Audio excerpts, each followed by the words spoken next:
Hi hello നമസ്കാരം, welcome back to our channel. ഇന്ന് നമ്മൾ ഉണ്ടാക്കാൻ പോകുന്ന ഒരു വെളുത്തുള്ളി അച്ചാറാണ്.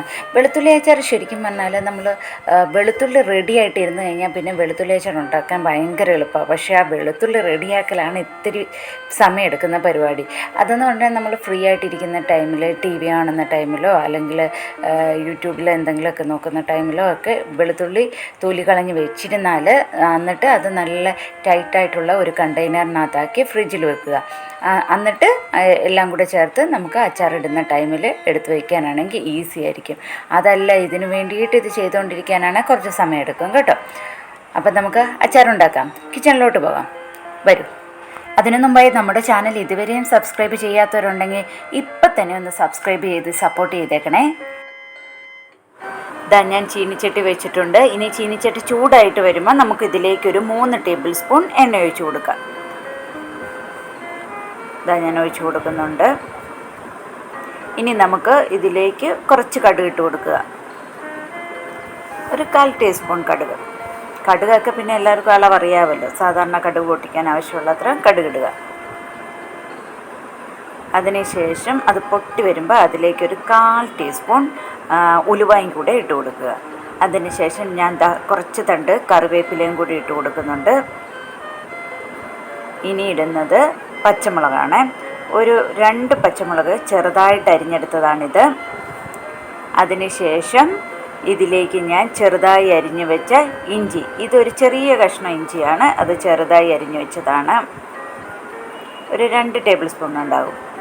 ഇതാ വെളുത്തുള്ളി, ഇതൊരു ഞാൻ വെളുത്തുള്ളിയും ഒരു 1/2 കിലോയ്ക്ക് അടുത്തുണ്ട്. ഇത് കുറച്ച് ഞാൻ നേരത്തെ എടുത്ത് ഫ്രിഡ്ജ് വെച്ചിരുന്നതിൻ്റെ കളർ വേറൊരു കളർ ഇരിക്കുന്നത്, അത് കുറച്ചേറെ ദിവസം ഇരുന്ന് പോയി. എനിക്കൊരു അബദ്ധം പറ്റി, ഞാനതെടുത്ത് ഫ്രീസറിൽ വെച്ച് പോയി.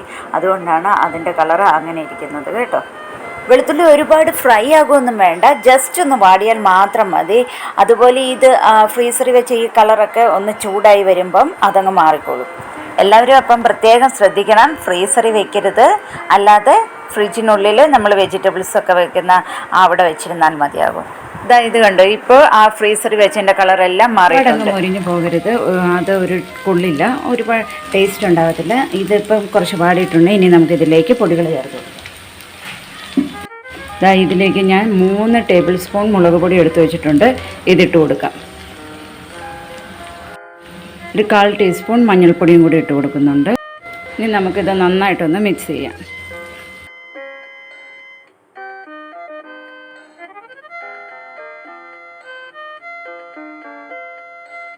ഇനി നമുക്ക് ഇതിലേക്ക് ഒരു 1/2 ടീസ്പൂൺ ഉപ്പിട്ട് കൊടുക്കാം. ഞാനിത് എന്തുപ്പാണ് ഇട്ട് കൊടുക്കുന്നത്.